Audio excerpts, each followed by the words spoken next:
राधे राधे। बांके बिहारी लाल की, वृंदावन बिहारी लाल की, भारत माता की, भारत माता की जय श्री राम।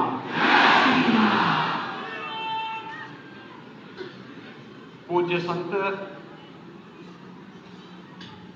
महामंडलेश्वर युग पुरुष स्वामी परमानंद गिरि जी महाराज,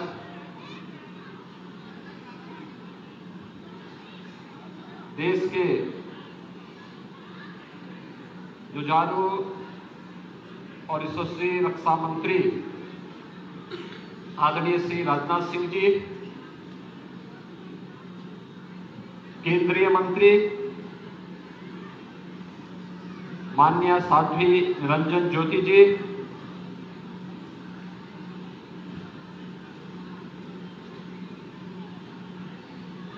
आज के समारोह में उपस्थित पूज्य संत विजय कौशल जी महाराज,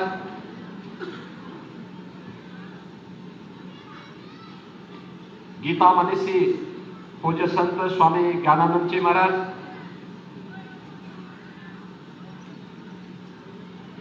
योग ऋषि पूज्य संत बाबा रामदेव जी,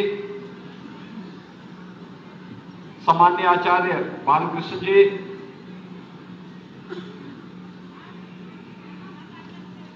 सम्मान्य संत गुरुमा आनंद मूर्ति जी,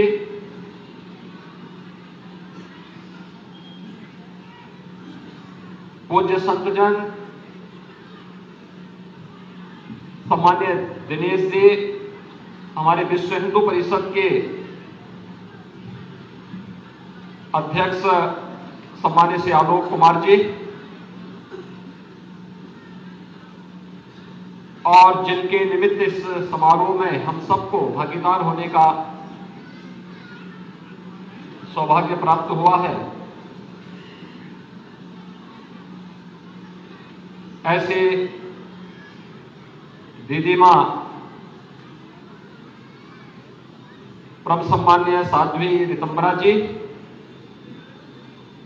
उपस्थित श्रद्धालुजन, बहनों और भाइयों, ईस्वी सन का प्रथम दिन है और वृंदावन बिहारी लाल के सानिध्य में इस वात्सल्य धाम में भारत के आधी आबादी के सशक्तिकरण के लिए क्या अभियान चलना चाहिए, उसका एक मूर्त रूप हम सबको देखने का सौभाग्य प्राप्त हो रहा है। मैं इसके लिए अपने जन्म के षष्ठी पूर्ति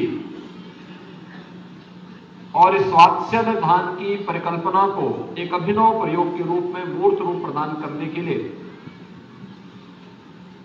प्रदेशवासियों की ओर से और प्रदेश शासन की ओर से आदरणीय रितंबरा जी का हृदय से अभिनंदन करता हूं, उनका स्वागत करता हूं।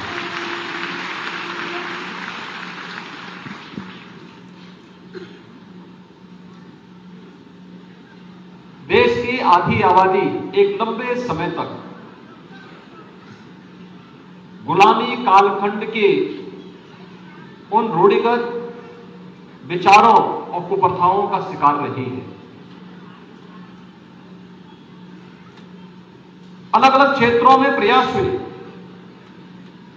लेकिन यह प्रयास अद्भुत था।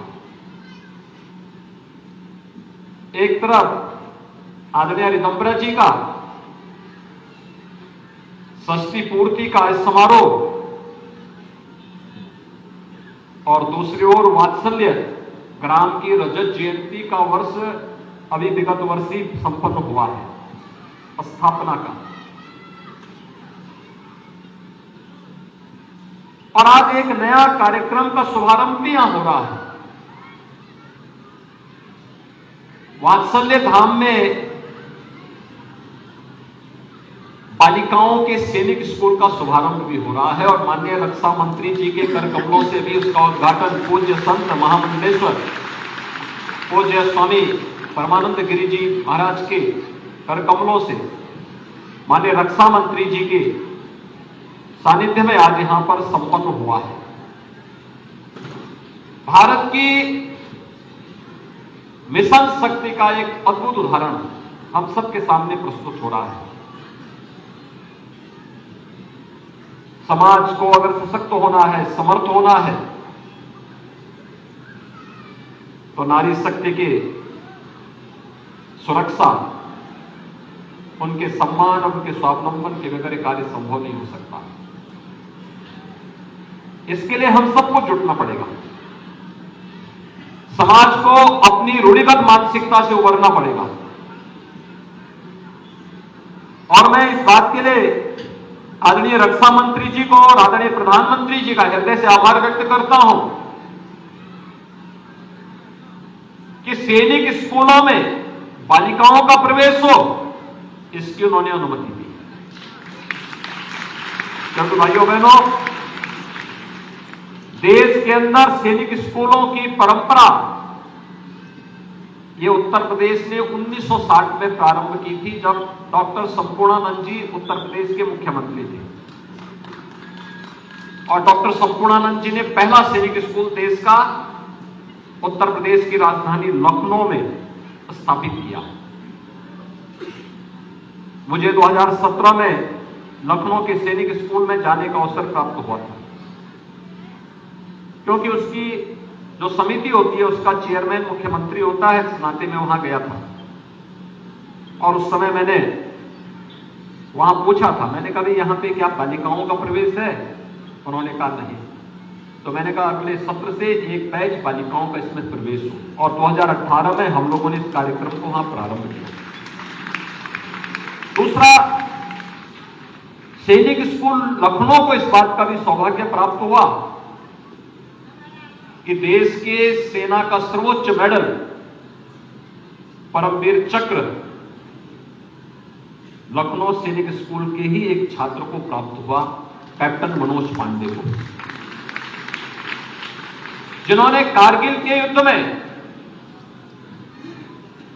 देश की रक्षा करते हुए वीर गति को जो प्राप्त हुई थी। और इसलिए हम लोगों ने उस समय निर्णय लिया कि लखनऊ का हमारा सैनिक स्कूल कैप्टन मनोज पांडे सैनिक स्कूल के रूप में जाना जाएगा। और आज सैनिक स्कूलों को हमारे बालकों के मन में, बालिकाओं के मन में सैनिकों का अनुशासन आ सके। मेरा जो कुछ भी है वह मातृभूमि के लिए है। पहला देश, धर्म, फिर परिवार और फिर अंत में अपना व्यक्तिगत जो कुछ भी है वो मेरा अंत में आएगा। अगर ये भाव हम सब भारतवासियों के मन में आ गया तो भाइयों बहनों, कोई कारण नहीं कि प्रधानमंत्री जी ने जो लक्ष्य हम सबके सामने रखा है 2047 तक हम सबका एक ही संकल्प, विकसित भारत हर भारतवासी का संकल्प होना चाहिए। विकसित भारत के संकल्प को पूरा करने के लिए अगर हम सब एकजुट होकर के कार्य करना प्रारंभ कर लें, इसके लिए उन्होंने पंचप्रण दिए। ये पंचप्रण हर भारतवासी के लिए आत्मनिर्भरता के लक्ष्य को प्राप्त करना, वोकल फॉर लोकल, स्थानीय चीजों पर प्राथमिकता के साथ उसे आगे बढ़ाने का प्रयास, लेकिन गुलामी के अंशों को सर्वथा समाप्त करना, विरासत का सम्मान करना, तो समरसता और एकता और अखंडता के लिए कार्य करना, और अंत में नागरिक कर्तव्य। हम सबके नागरिक कर्तव्य क्या हैं? इन नागरिक कर्तव्यों के प्रति भी अगर हर व्यक्ति जागरूक होकर के कार्य करता है तो भाइयों बहनों, कोई कारण नहीं कि पंचप्राण 2047 आते आते भारत को दुनिया की एक बड़ी ताकत के रूप में स्थापित कर सके। कोई इसको रोक नहीं सकता है। हम लोग इस बात को हमेशा से जानते रहे हैं। जब अयोध्या में श्री राम जन्मभूमि मंदिर आंदोलन चल रहा था। पूज्य संतों के सानिध्य में राष्ट्रीय स्वयंसेवक संघ और के मार्गदर्शन में विश्व हिंदू परिषद इस आंदोलन को नेतृत्व प्रदान कर रहा था। और उस समय हम इस बात को कहते थे, अक्सर कहते थे, जिस दिन राम जन्मभूमि समस्या का समाधान भारतवासी स्वयं कर देंगे, जिस दिन हर सनातन धर्मावलंबी एक स्वर से अयोध्या की ओर जय श्री राम की होकार करेगा, उस दिन राम जन्मभूमि की समस्या का समाधान अपने आप हो जाएगा। और अभी आपने देखा आदरणीय प्रधानमंत्री जी 30 दिसंबर को अयोध्या धाम पहुंचे थे। पहले अयोध्या की जो इंफ्रास्ट्रक्चर था ना, वहां की सड़कें, एक सिंगल रेल लाइन जाती थी, वहां भी ट्रेन कभी कभी जाती थी। अब देखिए वहां पे चारों ओर से 4 लेन की कनेक्टिविटी हमने दे दी है। केवल बाहर से ही नहीं, अयोध्या के अंदर भी आपको 4 लेन और 6 लेन की सड़कें मिलेंगी।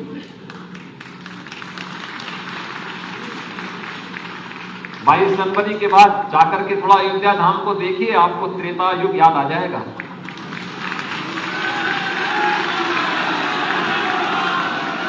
हजारों वर्ष पहले प्रभु राम पुष्पक विमान से अयोध्या आए होंगे, और अब तो अयोध्या में इंटरनेशनल एयरपोर्ट का भी उद्घाटन हो गया है। रेलवे लाइन डबल लाइन के साथ जोड़ा जा चुका है, और एक स्टेशन का उद्घाटन तो प्रधानमंत्री जी ने स्वयं किया है।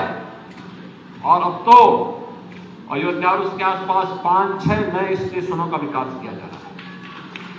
किसी को भी समस्या नहीं होगी। और यही नहीं, सड़क मार्ग से जोड़ लिया गया, रेल मार्ग से जोड़ लिया गया, वायु मार्ग से भी जोड़ लिया गया, और जल मार्ग से जोड़ने की कार्रवाई भी हमारी प्रारंभ हो गई है। जीवन का यह अनुशासन और सैन्य शक्ति का अनुशासन हम सबको आगे बढ़ाने में मदद करेगा। भारत की शक्ति का एहसास दुनिया को कराएगा।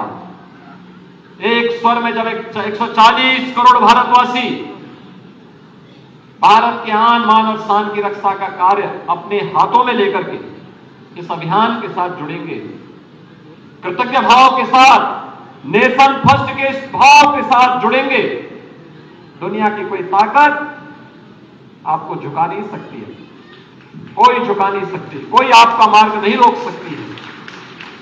हम सब उस मार्ग के पथिक बने। दायित्व हो सकता है, किसी को कोई दायित्व मिले, किसी को कोई और मिले, लेकिन जहां पर हैं अगर हम सब मिलकर के कार्य करते हैं तो भाइयों बहनों, कोई कारण नहीं कि आज दुनिया के अंदर भारत का सम्मान बढ़ा है, एक नए भारत का दर्शन हो रहा है। आज देखिए, अयोध्या जाने में जो लोग संकोच करते थे, अयोध्या का नाम लेने में जिनको संकोच होता था, आज वे भी कहते हैं कि हमें भी निमंत्रण मिलेगा तो हम भी जाएंगे। ये परिवर्तन है, यही परिवर्तन है। आप अपनी ताकत का एहसास कराएंगे तो हर व्यक्ति आपके साथ जुड़ेगा, और उस परिवर्तन के साथ जुड़ने के लिए आज हम सब आपके पास यहां पर एकत्र होकर के आए हैं। आज के इस कार्यक्रम के अवसर पर मैं आदरणीय रितंबरा जी को उनकी षष्ठी पूर्ति और बालिकाओं के इस सैनिक स्कूल के शुभारंभ के लिए, इस वात्सल्य ग्राम में इस भव्य आयोजन के लिए हृदय से उनका अभिनंदन करता हूं, उनको बधाई देता हूं। उनके स्वस्थ और वीर जीवन की कामना करता हूं, और राष्ट्र और समाज के लिए जो समर्पण का भाव उनके पूज्य गुरुदेव ने और उन्होंने पूज्य संतों के साथ मिलकर के आगे बढ़ाया है, वह पूरे संत समाज के लिए अनुकरणीय उदाहरण है। मैं उनका एक बार फिर से षष्ठी पूर्ति के इस अवसर पर हृदय से अभिनंदन करता हूं, स्वागत करता हूं। आप सबके प्रति भी अपनी शुभकामनाएं देता हूं और आप सबको इस बात के लिए आप सबसे भी प्रार्थना करता हूं। अयोध्या का उदाहरण हम सबके सामने है। अब संघर्ष से नहीं, अब संवाद से सारी समस्याओं का समाधान का रास्ता निकलने वाला है, निकलेगा। हम देश के प्रति अपना समर्पण भाव व्यक्त करते रहे और बिना डिगे, बिना हटे, बिना झुके लगातार आगे बढ़ने के लिए हम तत्पर रहें। इस विश्वास के साथ इस वृंदावन की भूमि पर, यहां पे तो पहले से ही कार्य प्रारंभ हो चुके हैं। ब्रज क्षेत्र तो हमारे लिए बहुत पवित्र भूमि है। यहां पे हम लोगों ने पहले से नगर निगम को मथुरा वृंदावन के नाम पे पहले से नगर निगम भी बन गया है। तीर्थ विकास परिषद का कार्य तेजी के साथ आगे बढ़ रहा है और तीर्थ के रूप में इसके विकास की एक नए कार्यक्रम को आगे बढ़ाया जा रहा है। सारे कार्यक्रम एक साथ आगे बढ़ेंगे। आप सब अपने इस बृहद मिशन के साथ निरंतर जुड़ करके कार्य करते रहें। आप सबके प्रति मेरी मंगलमय शुभकामनाएं।